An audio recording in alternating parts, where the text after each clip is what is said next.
গণেশ দা, একটা জিনিস খেয়াল করেছো? আমরা যে কথা বলতে বলতে জঙ্গলের শেষ প্রান্তে চলে এসেছি গো। কি বলছিস রে টাকলা? আমরা জঙ্গলের শেষ প্রান্তে চলে এসেছি। আজকে মনে হয় আমাদের আর রক্ষা নেই রে টাকলা। গণেশ দা, আমার কিন্তু খুব ভয় লাগছে গো। আজকে মনে হয় আমরা এখান থেকে আর ফিরে যেতে পারবো না। টাকলা, চল চল, আমাদের এখানে দাঁড়িয়ে কথা বলার মতন সময় নেই রে। কখন জানি ওই সাদা বাঘ আমাদের উপর আক্রমণ করে দেয়। হ্যাঁ গণেশ দা, তুমি একদম ঠিক বলেছো। আমাদের এই জঙ্গলে থাকা আর উচিত হবে না। আমরা এখনই চলো এই জঙ্গল ছেড়ে পালিয়ে যাই।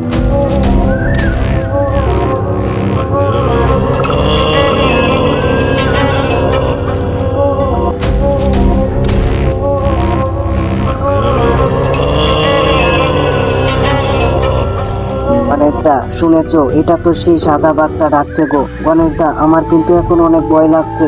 এখান থেকে আমাকে যে করেই হোক নিয়ে চলো, আমি বাড়ি যেতে চাই। চুপ কর টাকলা, কোনো কথা বলিস না, আমার সাথে চুপচাপ চল। যাই যাই, তাড়াতাড়ি পা চালিয়ে যাই। সন্ধ্যা নামার আগে আমাকে এই জঙ্গল থেকে কাঠ কুড়িয়ে নিয়ে বাড়ি ফিরতে হবে। আরে মনে হলো গেটের পিছন দিয়ে কেউ হেঁটে চলে গেল, কিন্তু এটা কি ছিল? যাই হোক, অযথা চিন্তা করে লাভ নেই। আমি আমার কাজ করে বাড়ি চলে যাই।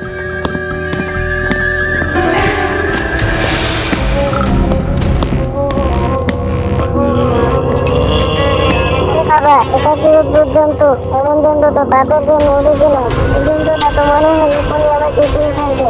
আমাকে মেরো না, আমাকে মেরো না। আহ!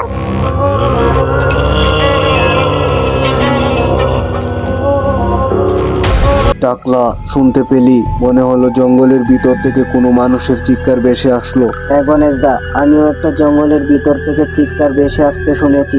মনে হয় ওই জঙ্গলের ভিতরে কেউ ওই সাদা বাঘের কপরে পড়েছে। মনে তো তাই হচ্ছে রে টাকলা। যাই হোক, চল চল, আমাদের এই জঙ্গলে থাকা নিরাপদ না।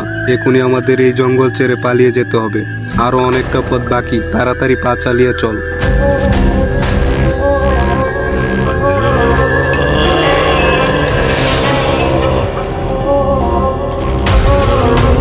গণেশ দা, তাড়াতাড়ি পা চালিয়ে চলো।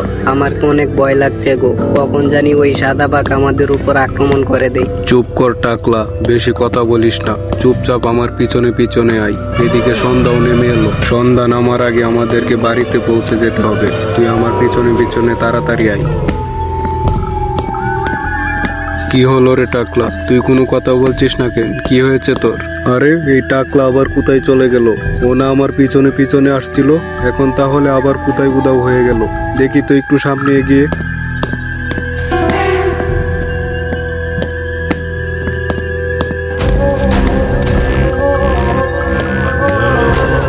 ওরে বাপরে, এটা আমি কি দেখছি? অবশেষে টাকলাকে ওই সাদা বাঘ খেয়ে নিল। এ তো একে একে সবাইকে মেরে ফেলছে। না না, এখানে আমার আর থাকা উচিত হবে না। আমাকে এখনই এই জঙ্গল ছেড়ে পালিয়ে যেতে হবে। ওই বাঘের সাথে একা লড়াই করে পারা যাবে না। গ্রাম থেকে আরো মানুষ নিয়ে আসতে হবে। আমি এখনই চলে যাই।